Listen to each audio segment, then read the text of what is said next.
नायक नहीं खलनायक हूँ मैं। यस, नायक नहीं खलनायक हूँ मैं।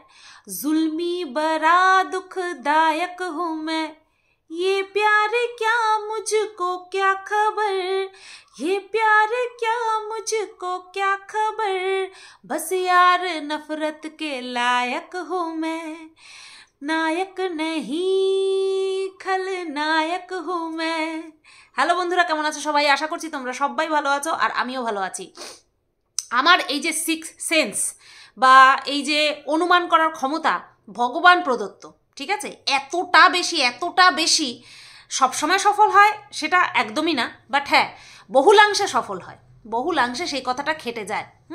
আর এই অনুমানটা শুধুমাত্র আমার, সেটা বলাটা ভুল হবে। একমাত্র আমার অনুমান এটা বলে ক্রেডিট নেওয়া আমার একদমই পছন্দ না। মিথ্যে কথায় কখনো ক্রেডিট হয় না, মিথ্যে কথায় সবসময় গিল্টি ফিল হয়, তাই না? তো আমার মতন এই কথাটা অনেকেই অনুমান করেছে, ঠিক আছে? তো আজকে কি নিয়ে কথা বলতে চলে এসেছি সেটা নিশ্চয়ই তোমরা বুঝতে পেরে গেছো। আমাদের ওয়াইটির অসুস্থ বাচ্চার মা। এর আগে মানে এই ভিডিওটার আগের ভিডিওটা, লাস্ট ভিডিওটা অর্থাৎ আমি অসুস্থ বাচ্চার মা বলেছি বলে আমাকে একজন বলেছিল, কমেন্ট করেছিল যে এইভাবে অসুস্থ বাচ্চার মা বলছো কেন, ভালোভাবেও তো বলা যেত। ভাই, এখানে ভালোভাবে বলা ভীষণ বড় চাপের ব্যাপার, আর এটা যথেষ্ট ভালোভাবেই বলেছি। কারণ সে সবসময় নিজে মুখে বলে আমার বাচ্চা অসুস্থ, আমার অসুস্থ বাচ্চা, আমার বাচ্চা অসুস্থ, আমার অসুস্থ বাচ্চা। তাহলে তাকে অসুস্থ বাচ্চার মা বলাটা কোনো দিক থেকে খারাপ হয়েছে বলে আমার মনে হয় না, বা শুনতে কটু। তাহলে আমার মুখ থেকে যদি শুনতে খারাপ লাগে, তাহলে তো যে বলছে যার বাচ্চা অসুস্থ সেটা এত বেশিবার বলা হয়ে গেছে, তাহলে তার মুখ থেকে শুনতে খারাপ লাগেনি কেন? কারণ তার নিজের বাচ্চা বলে, কারণ আমার বাচ্চা নেই বলে। এই কারণেই তো বললাম ইয়ে প্যারে ক্যা মুঝকো ক্যা খবর।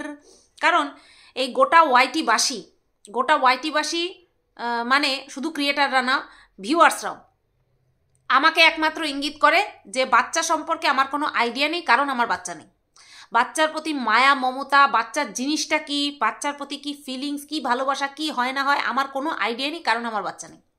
ঠিক আছে? এই গোটা ওয়াইটিবাসী ট্যাগ লাগিয়ে দিয়েছে। সেই কারণেই তো বলছি যে আমি জানিই না এই ফিলিংসটা কি। আমি তো জাস্ট একটা হিসাব অনুযায়ী কথা বলি, যে বারবার বলে আমার বাচ্চা অসুস্থ বাচ্চা, তো আমিও তাকে সেই হিসেবেই বলেছি অসুস্থ বাচ্চার মা। তো এখানটায় না তাকে গালি দিয়েছি, না বাচ্চাটার কোনো খারাপ কিছু বলেছি, কিছুই তো বলিনি। তাহলে এখানে এত খারাপ লাগা কেন? আমাকে নিয়ে এত খারাপ লাগা কিসের জন্য? যেখানে আমি সব স্পষ্ট ভাষায় গোটা অক্ষরে সত্যি কথাগুলো বলি, সেখানে তোমাদের এত খারাপ লাগা কেন? তোমরা ভাবতে পারো না যে আমরা মুখ ফুটে যেটা বলতে পারি না সেটা এই মেয়েটা বলে? ভাবতে পারো না? না, আমি শুধুমাত্র অ্যান্টি ভিউয়ার্সদের উদ্দেশ্যে এই কথাগুলো বলছি। যারা আমার পজিটিভ ভিউয়ার্স আছো তাদেরকে আমি এই কথাগুলো বলছি না। তারা তো আমাকে এই পর্যন্ত আমাকে দেখেই এসেছো, আমার সাথে রয়েছো, তাই না? আজকে একটা গুরুত্বপূর্ণ ঘোষণা করেছে। কে করেছে? এই যে অসুস্থ বাচ্চার মা একটা গুরুত্বপূর্ণ ঘোষণা করেছে। থাম্বনেলে তার কি লেখা? টিকিট কাটা হয়ে গেছে। টিকিট কাটা কমপ্লিট। এখন উঠলেই হয়, মানে ওই ট্রেনে চেপে উঠলেই হয়। এখন হচ্ছে পুরো ডিসিশন চেঞ্জ হয়ে গেল। আমি বলি কি, অসুস্থ বাচ্চার মাকে একটা কথা জিজ্ঞাসা করতে চাই। ছেলের কি এটা নিজের ছেলেই তো, ঠিক আছে? নিজের ছেলের এটা কি জীবন সম্পর্কে কোনো চিন্তাভাবনা, নাকি এটা মানে অফার? মানে আমরা কিছু জিনিস, কোনো বাজারে কোনো জিনিস কিনতে গেলে একটা ধারণা নিয়ে যাই, মনের ইচ্ছা নিয়ে যাই, আমি এই জিনিসটা কিনবো, ঠিক আছে? আমি এই জিনিসটা কিনবো, আমার ভীষণ অনেক দিনের ইচ্ছা, আমি এই জিনিসটা কিনবো, আমার শখ পূরণ করব। শখের সঙ্গে তুলনা করছি, ঠিক আছে? আমি সেখানে গেলাম, ধরো আমি সেই জিনিসটা পছন্দ করেছি, তার দাম জানি না আমি, কথার কথা, হ্যাঁ, আমি দাম শুনে দেখলাম আমার বাজেটের মধ্যে নেই। তখন আমি কি করব? তখন আমার মনটা খারাপ হবে, অনেক কষ্ট হবে। তারপরে আমি কি খুঁজবো? একটা বিকল্প খুঁজবো, তাই তো? একটা বিকল্প খুঁজবো যেটা কিনা আমার বাজেট ফ্রেন্ডলি হবে, যেটা আমি কিনতে পারবো। ওই যে দুধের স্বাদ ঘোলে মেটানো, অনেকটা এরকম হবে। তো সেটা আমি কিনে আনলাম। আবার অনেকে কি আছে যে ঠিক আছে আমার এই জিনিসটা তো পছন্দ হয়েছে, আমার এই জিনিসটা চাই, যখন আমি আর কিছুদিন ওয়েট করব, আমি আর কিছুদিন ওয়েট করে তারপরে এই জিনিসটা আমি কিনবো। এটা হচ্ছে শখের জিনিস। শখের জিনিসের সঙ্গে কেউ কম্প্রোমাইজ করে, কেউ আবার কম্প্রোমাইজ করে না, ওয়েট করে। আমি দেখলাম এই অসুস্থ বাচ্চার মা তার অসুস্থ ছেলের জীবনটাকে নিয়ে অনেকটা এই যে শপিং মলে গিয়ে শখ পূরণের মতন বিষয়টাকে আর কি দেখলাম এই অসুস্থ বাচ্চার মায়ের ডিসিশনের মধ্যে। বাবাকে কোনো সময় মুখ খুলতে দেখি না, যা ডিসিশন নিচ্ছে সে কি বলবো ঘরের বিষয় হোক, তারপরে এই নানান রকম সিদ্ধান্ত হোক বা এই ছেলের অসুস্থতা বিষয়ক হোক, সবসময় মাকেই হদ্দারিগিরি করতে দেখি। এই হদ্দারি মানে সর্দারি, ঠিক আছে, এটাকে হদ্দারি বলছি, হদ্দারিগিরি করতে দেখি। তো এখন আমরা হঠাৎ করে কি শুনছি, এতদিন কানের পোকা সবার নাড়িয়ে ফেলেছে, হ্যাঁ পজিটিভ ওয়েতেই, দুঃখ করে কানের পোকা নাড়িয়ে ফেলেছে, কি আমার ছেলের বিএমটি করাবো বিএমটি করাবো বিএমটি করাবো। তার জন্য কোথায় গেল? তার জন্য গেল দিল্লিতে।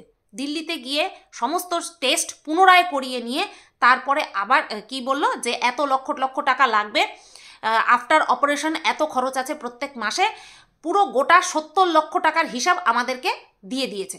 ঠিক আছে, 60 থেকে 70 লক্ষ টাকার হিসাব আমাদেরকে দিয়ে দিয়েছে। অপারেশন করাতেই লাগবে কত? 40 লক্ষ টাকা। এই হিসাবটা আমাদের কাছে দিয়ে তারপরে সাহায্যের জন্য নানান রকম দিয়ে দিয়েছে, পথ খুলে রেখে দিয়েছে। ঠিক আছে, তো এই সময় থেকে শুরু করে প্রত্যেকটা মানুষ যে যতটুকু পেরেছে, কেউ ইচ্ছা অনুযায়ী, কেউ সাধ্য অনুযায়ী। ঠিক আছে, আমি কথাটা বোঝাতে পেরেছি? কেউ ইচ্ছা অনুযায়ী, কেউ সাধ্য অনুযায়ী। ইচ্ছা অনুযায়ী অনেকের আছে, অনেক আছে, ধরো 10 টাকা দেওয়ার ক্ষমতা আছে, সে 2 টাকা দিচ্ছে, কারণ সে ভাবছে আরও অনেকে তো আছে দেবে, ঠিক আছে আমি এইটুকু দিই। আবার অনেকে আছে সাধ্য, আমার 5 টাকা আছে, ঠিক আছে আমি নিজের জন্য 1 টাকা রাখি, 4 টাকা দিয়ে দিই, এটা হচ্ছে সাধ্য। ঠিক আছে, তো প্রত্যেকে সাধ্য অনুযায়ী, ইচ্ছা অনুযায়ী দিয়েছে, দান করেছে। ঠিক আছে, 8 দিনে 10 লক্ষ টাকা উঠেছে, 8 দিনে 10 লক্ষ টাকা উঠেছে। তো 8 দিনে 10 লক্ষ টাকা ওঠার পরে এতদিন, আমি জানি লাস্ট কতদিন হয়ে গেছে আমি জানি না, মনে হয় 16-20 দিন তো হয়েই গেছে কিউআর কোড দিয়েছে। ঠিক আছে, তো তাতে কত লক্ষ টাকা উঠেছে? 12,25,000 টাকা উঠেছে। আমাদেরকে গতকালকে হিসাব দিয়েছে, অসুস্থ বাচ্চার মা হিসাব দিয়েছে, 12,25,000 টাকা আমাদের ওর উঠেছে, আমাদের না ওর উঠেছে। 8 দিনে 10 লক্ষ টাকা উঠেছে। আর এতদিনে আমি একটা সেকেন্ড আমি দেখেই নি, এত কেন আমি বারবার তোমাদেরকে বলছি। एक क्लिक से कमाई, একটা সেকেন্ড,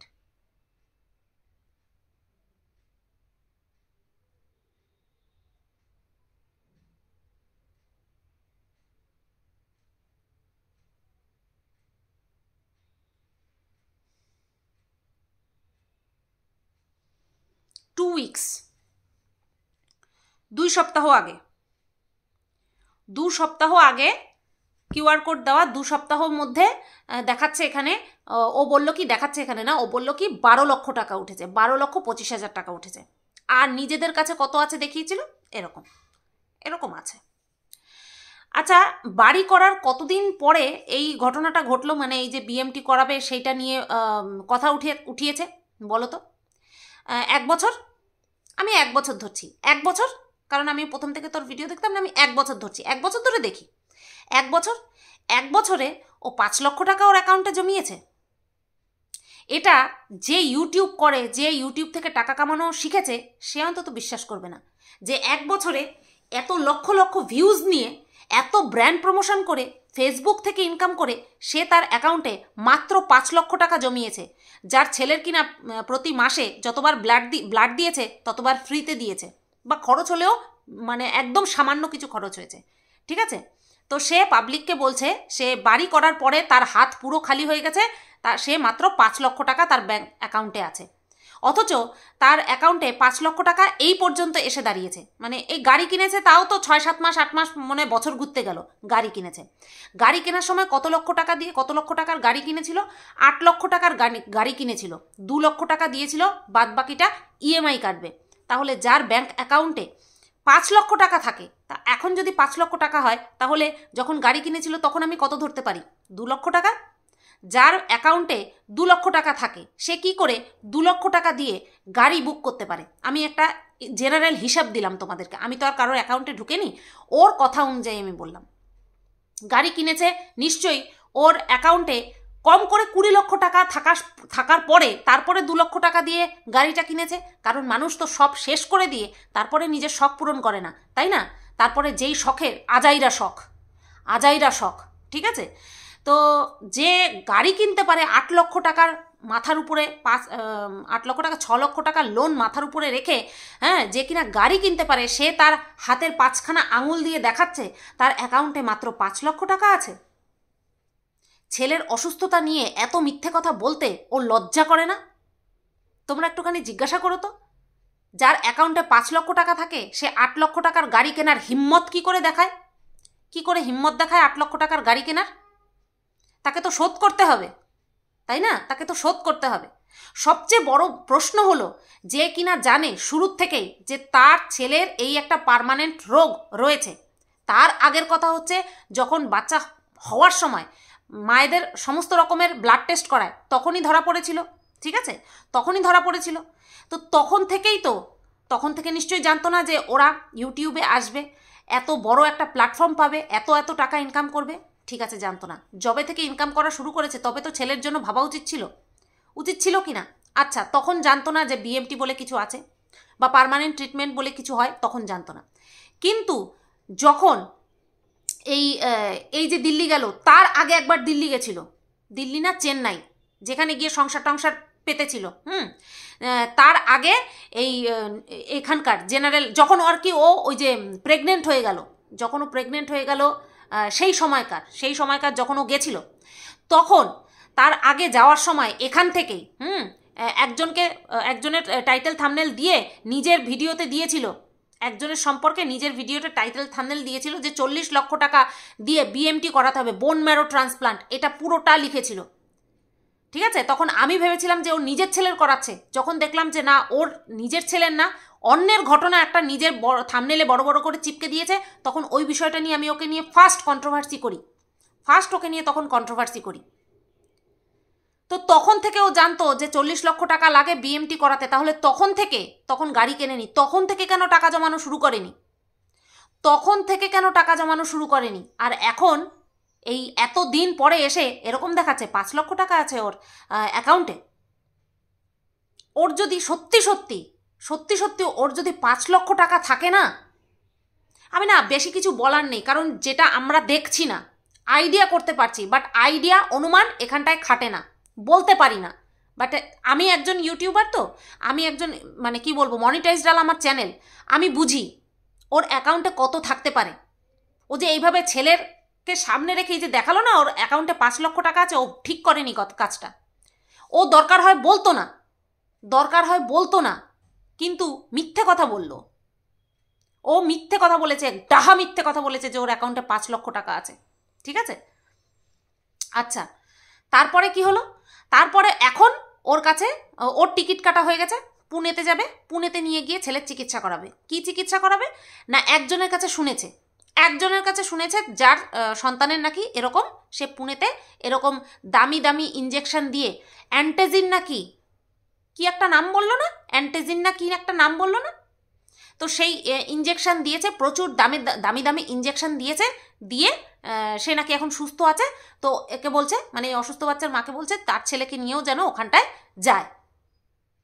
আর এই অসুস্থ বাচ্চার মা সেই কথাতে এখন রাজি কেন হয়েছে? কারণ আগামী 6 মাসের মধ্যে, টাইমটা 2 মাস থেকে 6 মাস হয়ে গেল, নাকি 6 মাসই বলেছিল, যাই হোক আমি 6 মাসই ধরলাম, 6 মাসের মধ্যে এই বিএমটি করানোর টাকা উঠবে না। সেই কারণে সেকেন্ড ওপিনিয়ন নেওয়ার জন্য পুনেতে যাবে। পুনেতে গিয়ে ডাক্তারের কাছে জিজ্ঞাসা করে আসবে যে বৃত্তান্তটা কি। তো সেকেন্ড ওপিনিয়ন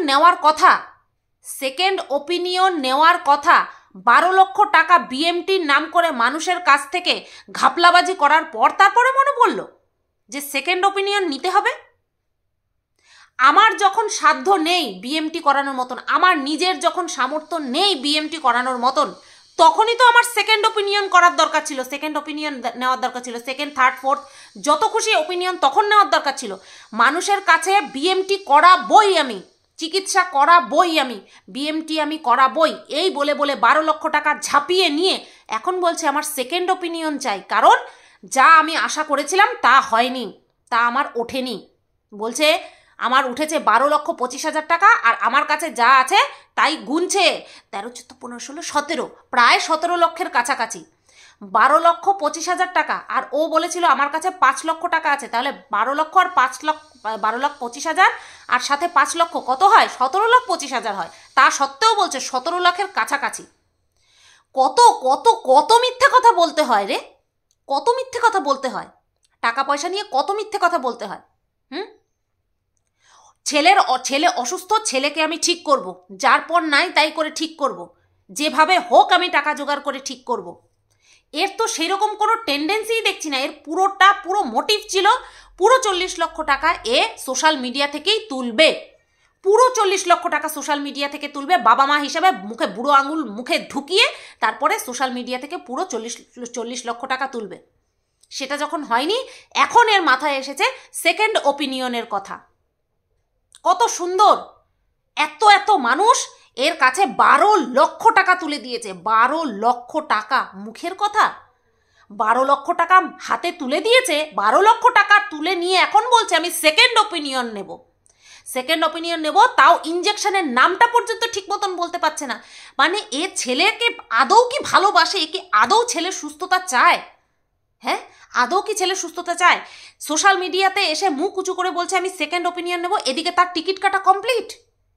এদিকে এসে বলছে যে তোমাদের সব কিছু জানাতে হবে, তোমাদেরকে তো জানতেই হবে, তোমরা জানবে না যে আমি কি করছি? আমাদেরকে যা যা জানাচ্ছে তা কি আদৌ করছে? এটা হচ্ছে সবচেয়ে বড় প্রশ্ন। আমাদেরকে তুমি যা যা বলছো সেটা তো কিছুই করছো না, না নিজে পয়সা দিয়ে যেগুলো করছো না সেগুলো তুমি সব কিছু কমপ্লিট করছো, না মানুষের কাছ থেকে টাকা তুলে যেটা তুমি করতে চাচ্ছ সেটা তুমি কমপ্লিট করছো। আবার বলছো তোমাদেরকে তো জানাবোই। হ্যাঁ, চোখে ধুলো দিতে দিতে ওস্তাদ হয়ে গেছো না? মানুষের চোখে ধুলো দিতে দিতে একেবারে পাকা খিলাড়ি হয়ে গেছো। আবার উচিত কথা বললেই কি ব্যবস্থা, তোমার ব্যবস্থা এবার পাবলিক করবে, এবার তোমার ব্যবস্থা না পাবলিক করবে। তুমি শুধু বসে বসে দেখো, এই 12 লক্ষ টাকা নিয়ে তুমি কি খুব বড় লোক হয়ে যাবে? মানুষের কষ্টার্জিত এই 12 লক্ষ টাকা নিয়ে তুমি খুব বড় লোক হয়ে যাবে। তুমি এখন বলছো তুমি সেকেন্ড ওপিনিয়ন নেবে, যেই বিএমটি করবা বলে মানুষের মাথা খারাপ করে দিলে। আমি ছেলের বিএমটি করাবো, এই মিলল সেই মিলল, এই সেই কত কিছু বলে মানুষের মাথা খারাপ করে দিল। কত মায়েরা সব প্রার্থনা করা শুরু করে দিয়েছে, যে যা সামর্থ্য পেরেছে সে তাই দান করেছে। আর এখন কি বলছে আমি সেকেন্ড ওপিনিয়ন নেব, তাও সেই সেকেন্ড ওপিনিয়ন সম্পর্কে সম্পূর্ণ অজ্ঞাত, কিচ্ছু জানে না সেই সেকেন্ড ওপিনিয়ন সম্পর্কে। বলছে আমি যাই গিয়ে শুনে আসি, অথচ তার আগে 12 লক্ষ টাকা মানুষের কাছ থেকে কালেক্ট করা হয়ে গেছে। আর এখন কি বলছে ওই চিকিৎসাতেও অনেক টাকা লাগবে। কিভাবে মুরগি বানাচ্ছে মানুষকে, কিভাবে মুরগি বানাচ্ছে, কি নিদারুণভাবে মুরগি বানাচ্ছে, আর মানুষের মুরগি হয়েও যাচ্ছে। শুধু মানসিক সাহায্য চাই তো সেটা ঠিক আছে, মানুষের কাছে আর্থিক সাহায্য নিয়ে মানুষকে 9-6 করেই যাচ্ছে মানুষের সাথে নিজের ছেলেটাকে নিয়ে। আর অন্যান্যকে বলে, বিশেষ করে আমাকে বলে যে এই সময় আমার ছেলেটাকে ছাড়ছে না, যে কিনা নিজের ছেলেটাকে কখনো এখানে নিয়ে যাব, কখনো ওখানে নিয়ে যাব, কখনো এটা করাবো, কখনো ওটা করাবো। নিজের ছেলের জীবন সম্পর্কে কোনো একটা ফয়সলা করতে পারছে না, কোনো একটা এন্ডিংয়ে আসতে পারছে না। হ্যাঁ, একটা সিদ্ধান্ত, একটা যেটা কিনা হ্যাঁ আমি এটা করাবো, আমার ছেলের জন্য এটা ভালো, এ জানেই না যে এর ছেলের জন্য কোনটা ভালো। এই গিয়ে আসলো লক্ষ লক্ষ টাকার নাকি 1.5 লক্ষ টাকার নাকি টেস্ট করলো, তারপরে ফান্ড জোগাড় করা হয়ে গেল। হ্যাঁ, ফান্ড প্রায় অর্ধেকের কাছাকাছি জোগাড় করা হয়ে গেছে, আমাদের কাছে বলছে 12 লক্ষ টাকা। এদিকে নিজের মুখে 22 লক্ষ টাকা বলে সেই শর্ট ভিডিও ডিলিট করে দিয়েছে। আমার কাছে এসে একজন কমেন্ট করেছে, তোমরা যারা যারা টাকা দিয়েছে তোমরা কি কেউ জানতে চেয়েছিলে যে কত লক্ষ টাকা উঠেছে? বলো কত লক্ষ টাকা উঠেছে বলো। ও ইচ্ছে করে বলেছে, ও ইচ্ছে করে নিজের থেকে বলেছে এই খেলাটা খেলবে, তাই এই খেলাটা খেলবে তার জন্য ও নিজের মুখে ইচ্ছে করে যেচে এই কথা বলেছে যে আমার এত লক্ষ টাকা উঠেছে। তোমরা দিয়েছো, তোমাদের জানার অধিকার আছে, সে কারণে তোমাদেরকে বলছি। আরে এত লক্ষ টাকা উঠেছে আরও দাও, এত লক্ষ টাকা উঠেছে আরও দাও, আরও লাগবে। দেখছে বলেও তো আর টাকা উঠছে না, বলেও তো টাকা উঠছে না। যাই হোক, যা উঠেছে এবার আমার আখের গুছানো যথেষ্ট পরিমাণে আমি আখের গুছিয়ে নিয়েছি। এইবার আমাকে এই অপারেশনের জায়গাটা মোড়টা ঘোরাতে হবে। সেটা কিভাবে ঘোরাবো? সেটা হচ্ছে সেকেন্ড ওপিনিয়ন নেব। আমি সেকেন্ড ওপিনিয়নের নাম করে আমি এই বিষয়টাকে পুরোটা ঘুরিয়ে দেব, আর পুরো টাকা নিয়ে আমি সারা জীবনের মতন ফিক্সড করে রাখবো আর অ্যাশ করব। বলো তো আমি একটা কথাও ভুল বলছি কিনা? আমি স্থির করেছি একটা জিনিস করব, একটা বিষয়, আমার ছেলের সন্তানের জীবন, আমি একটা কাজ করব, ছেলের সুস্থতার জন্য আমি একটা অপারেশন করাবো, সেটা আমি স্থির করে নেব, তারপরেই তো মানুষের কাছে হাত পাতবো, তাই না?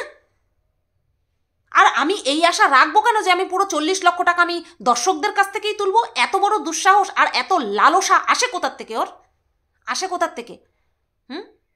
ছেলেটা তোমার, এক জায়গায় লিখেছো, কমেন্ট করেছো, ছেলেটা তোমার। তা বলি কি, ছেলেটা তো তোমার, দায়টাও তো তোমার। দায় কেন পাবলিকের উপরে? কেন দায় পাবলিকের উপরে? কি বলছে যে জোগাড় হয়নি, ও যতটা ভেবেছিলাম ততটা হয়নি, এইবার আমার অন্যদিকে। ঠিক যেমন বললাম যে শপিং মলে গিয়ে আমার পছন্দের জিনিসটা আমি কিনতে পারলাম না পয়সার অভাবে, তাই যাই হোক সাবস্টিটিউট হিসাবে আমি অন্য কোনো জিনিস কিনে নিচ্ছি। এটা ছেলের জীবন, যে এটা না হলে ওটা? আশ্চর্য, তাই না? বলো, আশ্চর্য না? তোমাদের কাছে কি মনে হয়? একটা চিকিৎসার জন্য, একটা অসুস্থতার জন্য অনেক রকমের ট্রিটমেন্ট রয়েছে। সেটাই আমাদেরকে বোঝাতে চাচ্ছে যে অনেক রকমের ট্রিটমেন্ট রয়েছে। ভাবা যায় যে কিভাবে দর্শকদেরকে সি বানাচ্ছে। দর্শকদেরকে কি ভেবেছে ও? যেভাবে খুশি গিলিয়ে যাচ্ছে, যেভাবে খুশি, যে নিজে বমি করছে আর মানুষকে গেলাচ্ছে। ও বলে আমার বাচ্চাকে নিয়ে সবাই কি করছে, কন্টেন্ট করছে, আমার বাচ্চাকে এইভাবে বলছে। আর কিছু কিছু মানুষ বলতে চলে আসে, এই সময়েও বলছো? ভাবো তো, নিজের ছেলের জীবনটাকে নিয়ে কি করবে বাবা মাই স্থির করতে পারছে না, এদিকে পাবলিকের কাছ থেকে লক্ষ লক্ষ টাকা বাগিয়ে বসে রয়েছে। ভাবতে পারছো একবারও কতখানি চিটিংবাজ? ছেলেকে, অসুস্থ ছেলেকে সামনে রেখে কিভাবে বিজনেস করছে। হ্যাঁ, এখন যার জন্য হঠাৎ করে আমাদেরকে জানিয়ে দিল যে আর কিছু করার নেই।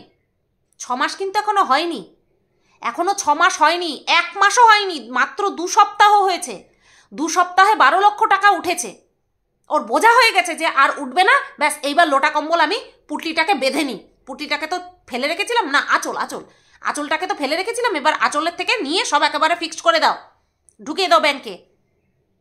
এইবার বলবো যে সব ওঠেনি, এইবার হচ্ছে এই ট্রিটমেন্ট করব। ও বলেছিল না তোমাদের সামনে, কাঁদতে কাঁদতে বলেছিল না যে আমার যদি 2 মাসের মধ্যে সব টাকা না ওঠে আমি সব টাকা দান করে দেব?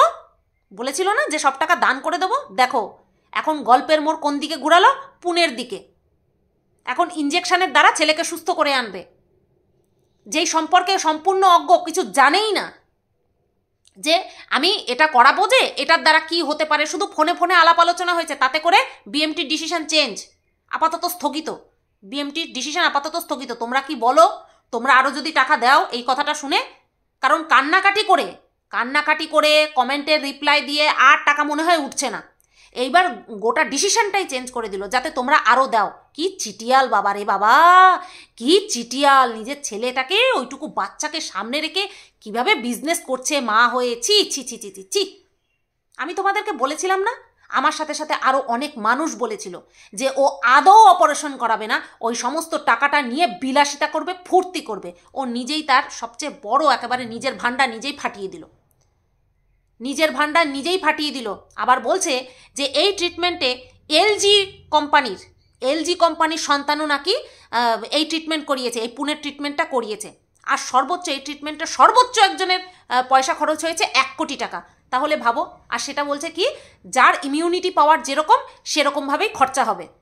তাহলে ওই বাচ্চাটার ইমিউনিটি পাওয়ার কতটুকু সেটা একমাত্র ডাক্তারই আন্দাজ করতে পারবে। তার জন্য তাকে ওখানে যেতে হবে, ভালো করে শুনে আসবে। তাহলে এই সেকেন্ড ওপিনিয়নের কথাটা যখন পাবলিকের কাছে আঁচলটা পেতে 12 লক্ষ টাকা হাতানোর আগে কেন এই কথাগুলো মাথায় আসেনি? তার কেন আসেনি? যাও জিজ্ঞাসা করো যে 12 লক্ষ টাকা হাতানোর আগে সেকেন্ড ওপিনিয়ন, থার্ড ওপিনিয়ন, যত ওপিনিয়ন তোমার নেওয়ার ইচ্ছা, তোমার তখন কেন মাথায় আসেনি? দর্শকের কাছ থেকে 12 লক্ষ টাকা হাতানোর অধিকার তোমাকে কে দিয়েছে? বাচ্চা ছেলেকে সামনে রেখে বিজনেস করার, নোংরা বিজনেস খেলার অধিকার তোমাকে কে দিয়েছে? যাও গিয়ে জিজ্ঞাসা করো, দেখি কি উত্তর দেয়। এই 12 লক্ষ টাকার হিসাব ও কি করছে না করছে, ও সবটা দেবে তোমাদেরকে? তোমরা ভেবেছো সবটা তোমাদেরকে দেবে? এখানে তো কি করাতে যাবে না যাবে তার তো কোনো হিসাবই দিতে পারলো না। বলছে আগে যাবো, শুনবো, তারপরে। ভাবো তো, আমি প্লেনের টিকিট কাটবো, আমার ক্ষমতা নেই। তোমাদের কাছ থেকে আমি টাকা তুলেছি, টাকা তুলতে গিয়ে দেখলাম আমার প্লেনের টিকিট হয়নি, তারপরে আমি কি করব, ট্রেনের টিকিট কাটবো। তাহলে ট্রেনের টিকিট যে কাটবো, প্লেনের টিকিটের ভাড়া প্রায় সমান সমান কাছাকাছি চলে এসেছিলো, সেই টাকাটা আমার ট্যাকে ভরে রাখলাম। ইয়ার্কি হচ্ছে এখানে, হ্যাঁ, জনগণের ফিলিংস নিয়ে এখানে ইয়ার্কি হচ্ছে। আমি জানতাম এটা হবে, আমি জানতাম এটা হবে। আর এই জন্যই ওর মধ্যে ছেলের জন্য দুশ্চিন্তার পরিবর্তে ওর মধ্যে কি ছিল, রিভেঞ্জ নেওয়া, কন্ট্রোভার্সি করা, নিজের আরেকটা চ্যানেলকে কন্ট্রোভার্সিয়াল চ্যানেল বানানো, এই সমস্ত চিন্তা ওর মাথায় ঘুরছিল। কার কমেন্ট কিভাবে ফেস করতে হবে, আরে এই কথাটা বললে তো আমাকে আর বাদবাকি মানুষ হেল্প করবে না, হ্যাঁ, আমার এই সত্যটা তো সামনে চলে আসলে বাদবাকি মানুষ হেল্প করবে না। আরে তোমার কষ্ট যদি জেনুইন হয়, তোমার কষ্টের কথা বলছি, তোমার ছেলের রোগ সেটা জেনুইন, তোমার ছেলেকে ঘিরে তোমার কষ্ট, তোমার ফিলিং যদি জেনুইন হয়, কোনো মানুষের কোনো কথায় পাবলিকের ধারে কাছে যাবে না। বিশেষ করে আমি তো বলতামই না, যেখানে কিনা আমি নিজে যা পেরেছি, যেভাবে পেরেছি হেল্প করেছি। আমি তো করতামই না, বলতামই না ভিডিওতে, বলেছি এতদিন। কিন্তু এখন তোমার মুখোশ, পুরো একেবারে জং ধরা মুখোশ একদম খুলে পড়েছে। নিজেকে কালসাপ বলেছো না কোন জায়গাকার কমেন্টে, সত্যিই তুমি কালসাপ, সত্যিই কালসাপ। তবে হ্যাঁ, তোমার লেজে পাড়া দিয়েছি ছোবল খাবো বলে না, তোমার মাথায় পাড়া দিয়ে তোমার 20 দাঁত ভেঙে দেবো এবার। তোমার 20 দাঁত শুধু আমি ভাঙবো না, গোটা পাবলিক ভাঙবে, গোটা ওয়াইটির পাবলিক ভাঙবে। যারা যারা তোমাকে টাকা দিয়েছে বিএমটি করানোর জন্য, তাদের উচিত তোমার কাছে এখন তোমার কাছ থেকে টাকা ফেরত নেওয়া। বিএমটি যখন করাবে না, বিএমটির নাম করে আমাদের কাছ থেকে টাকা তুলেছ, তাহলে সেই টাকা এবার ফেরত দাও, দায়িত্ব সহকারে ফেরত দেবে। যেরকম অ্যাকাউন্ট খুলে কিউআর কোড দিয়ে তারপরে টাকা নিয়েছ, ঠিক তেমনি টাকা ফেরত দাও এবার। করাবে না তো সেকেন্ড ওপিনিয়ন নাও, যা লাগবে হিসাবটা দিও, পুনরায় আঁচল পেতো পুনরায় তোমাকে দেওয়া হবে। কিন্তু এখন তুমি যেই টাকাগুলো মানুষের কাছ থেকে ইমোশনালি ব্ল্যাকমেল করে ছেলেকে সামনে রেখে নোংরা বিজনেস খেলেছ, সেই টাকা সবাইকে ফেরত দিয়ে দাও। বুঝতে পারলে? 12 লক্ষ টাকা কি মাগনা নাকি? হ্যাঁ, 12 লক্ষ টাকার যে তুমি হিসেব দিচ্ছ, 12 লক্ষ টাকা তোমার উঠেছে, 12 লক্ষ টাকা কি মাগনা? 12 লক্ষ টাকা হাত পাতলেই চলে আসে, তাই না? হাত পেতেছো, চলে এসছে 12 লক্ষ টাকা 2 সপ্তাহের মধ্যে। হ্যাঁ, কুল কিনারা পাও না, না কুল কিনারা পাও না। এইভাবে ভিক্ষা করার মানে কি? এইভাবে ভিক্ষা করার মানে কি? এত বড় প্ল্যাটফর্ম, এত এত ভিউজ, এত এত টাকা, এত ব্র্যান্ড প্রমোশনের এত টাকা। আজকে বলছে ইচ্ছে করে ছেলের পাতে সবসময় মাছ তুলে দিই। ভাবো তো, ভাবো মাস গেলে কত লক্ষ লক্ষ টাকা ইনকাম করে, তারপরে নাকি সে তার ছেলের পাতে প্রত্যেকদিন মাছ তুলে দিতে পারে না। কেন? স্বামীটা তো ঘরে বসেই থাকে, স্বামীটার তো আর কোনো কাজ নেই, প্রত্যেকদিন বাজারে গিয়ে মাছ নিয়ে আসতে পারে না। গলা শুকানোর একটা সীমা থাকে, এ শুধু গলা শুকায়, নেই নেই নেই নেই নেই, শুধু গলা শুকায়। বলছে এই মাসের ইউটিউবের পেমেন্টটা ছেলের জন্য ব্যয় করব। ও, এই যে বাদ বাকি টাকাগুলো কার জন্য? এই যে টিকিট কাটতে হচ্ছে, টেস্ট করাতে হবে, সেই কারণে বলছে যে ছেলের পিছনে ব্যয় করব। আমি না আশ্চর্য হয়ে যাই, পাবলিক এখনো বুঝতে পারছে না। যারা যারা টাকা দিয়েছে বিএমটি করানোর জন্য, তাদের প্রত্যেকের উচিত টাকা ফেরত নেওয়া। যখন পুনেতে যাবে, যা করাতে হবে তার হিসাব পুনরায় দেবে, তখন আবার টাকা দেবে দরকার পড়লে। আমার কথা না বাসি হলে লাগে। সবাই আমাকে খলনায়ক ভাবে, খলনায়িকা ভাবে, যে আমি ভিলেন, আমি কারো ভালো দেখতে পারি না। কিন্তু আমি যেই কথাগুলো বলি, আখেরে সেই কথাগুলোই ফলে যায়। সবাই তোমরা ভালো থেকো, সুস্থ থেকো। আর একটা কমেন্ট, অবশ্যই একটা কমেন্ট না পড়লেই না। ওর অহংকার দেখো, শোনো। একজন কমেন্ট করেছেন, আগে যাওনি কেন? কেবলমাত্র বিএমটি নিয়ে হয়ে ব্যস্ত হয়ে পড়েছ, এখন বলছো যাবে। এইগুলো ছেলে খেলা নাকি? সিদ্ধান্ত চট করে নিয়ে নাও। উত্তর দিয়েছে, ছেলে আমার, আপনার ছেলে খেলা মনে হচ্ছে নাকি? ও বলছে ছেলে আমার, আপনার ছেলে খেলা মনে হচ্ছে নাকি? এই কমেন্টের রিপ্লাই আরেকজন করেছে, টাকা চাওয়ার আগে মনে ছিল না ছেলেটা কার? আরে প্রচুর টাকা উঠে গেছে, প্রচুর লক্ষ লক্ষ টাকার মালিক হয়ে গেছে। ভিউজ কম হওয়ার কারণে যেই ঘাটতিটা হয়েছিল না ওর, ছেলেটাকে সামনে রেখে সেই ঘাটতিটা পূরণ করে নিয়েছে, সেই ঘাটতিটা পূরণ করে নিয়েছে। এর জন্য এখন ফুলে ফেপে মানুষকে আনসার দিতে বসেছে। সবাই ভালো থেকো, সুস্থ থেকো। আর এই ওর অহংকার ওকে শেষ করে দেবে। তোমাদেরকে আমি বলে দিলাম, কতদিন লোকের টাকা নিয়ে মজা মারা যায় না, লোকের টাকায় ফুর্তি করা যায় না, লোকের নিঃশ্বাস পড়বে যদি মিথ্যে কথা বলে, যদি কি, এখানে তো পুরো পরিষ্কার হয়েই গেল, মিথ্যে কথাগুলো বলে টাকা কালেক্ট করেছে আর এখন সেকেন্ড ওপিনিয়ন নিচ্ছে। নির্লজ্জ।